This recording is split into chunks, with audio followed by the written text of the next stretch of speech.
today I'd like to tell you the story about my patient Heather. But before I share the details, I want to just cut to the chase and give you the 3 takeaways.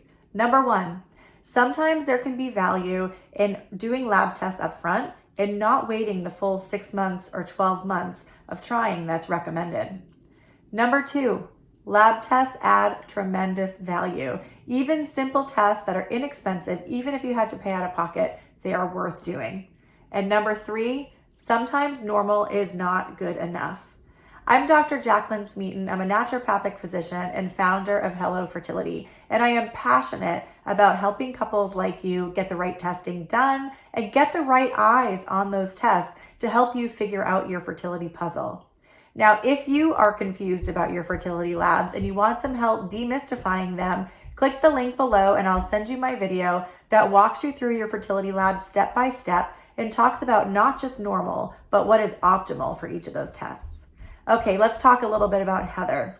So Heather's 32 years old. She and her partner had been trying for just a couple of months to conceive, but she was a little worried about the fact that she had PMS and a little bit of spotting, and she reached out to her OBGYN to see if maybe she should get a workup for her fertility.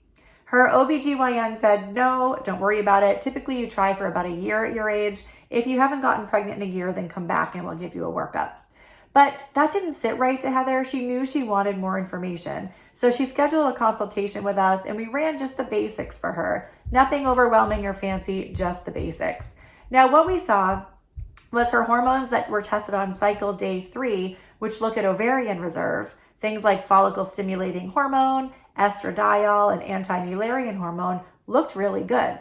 Her androgen hormones, testosterone and DHEA, looked really good.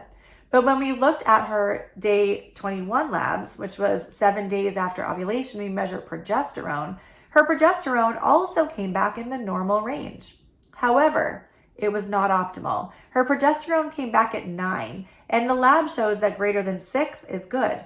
But when we look at the data in the world of fertility, what we see is that when women's progesterone is above 15, they have far better fertility outcomes.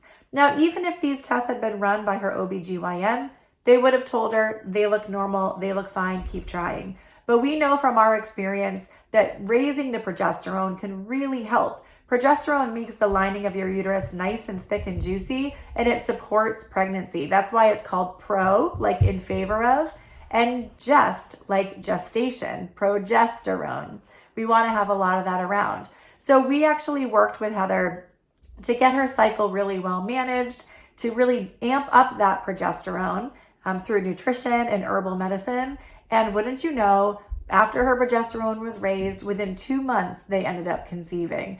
Now, if this hadn't been addressed, it's likely that Heather and her partner would have probably had to go a whole year of trying, then had a workup, told they were normal, and who knows what kind of interventions they would have been recommended. So lab tests can be incredibly valuable. And also it's important to look at getting your labs into the optimal range. Again, I'm Dr. Jaclyn Smeaton. I'm so glad you joined me today. If you want to demystify your own fertility labs, again, click the link below this video and I will send you the video that will walk you through your labs step by step.